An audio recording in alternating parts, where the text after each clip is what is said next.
It is our job in this committee to get to the truth, to shine sunlight and transparency for the American people. I want to ask you both about the Aspen Digital Hack and Dump Working Group, which involved an 11-day scenario in October 2020 that began with the imaginary release of falsified records, that's what they claim, related to Hunter Biden's controversial employment by the Ukrainian energy company Burisma. Right. This was if they knew, because they did know. So I would like your comments, Mr. Schellenberg. These were the files that you did extensive reporting on about how concerning this is and how this is truly the definition of the weaponization against free speech and suppressing accurate reporting.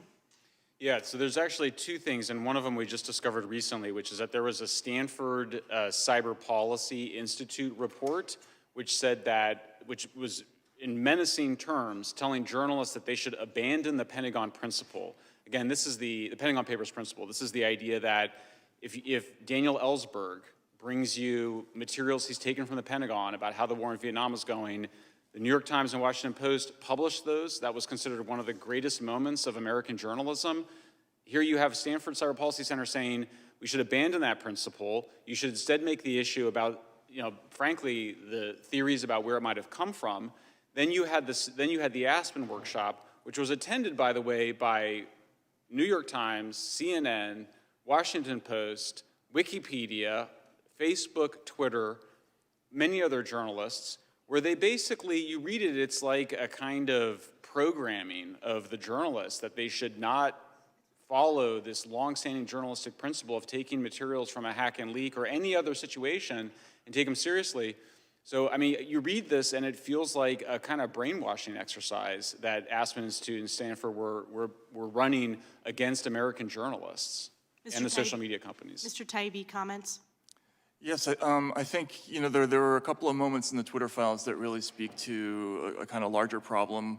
In the first Twitter files, we saw an exchange between Representative Rouhana and Vijaya God, where he's trying to explain the basics of speech law in America, and she seems completely unaware of what, for instance, New York Times v. Sullivan is. There are other cases like Bartnicki v. Vopper, which legalize the publication of stolen material. That's very important for any journalist to know.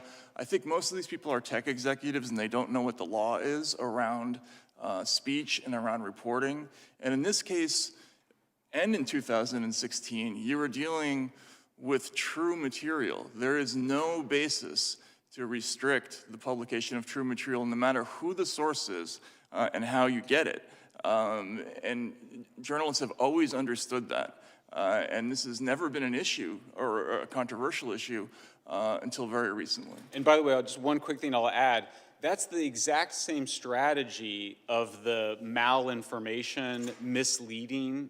In other words, they were saying even if the material you think is true, it could lead people to have conclusions that we don't want them to have, and therefore you should change your journalism because of that. So this is, we're so far down the slippery slope, you've crashed at that point. I mean, it's a disturbing trend in journalism, in social media, and in the relationship from the intelligence community to these organizations. How have you been targeted since the publication of the Twitter files?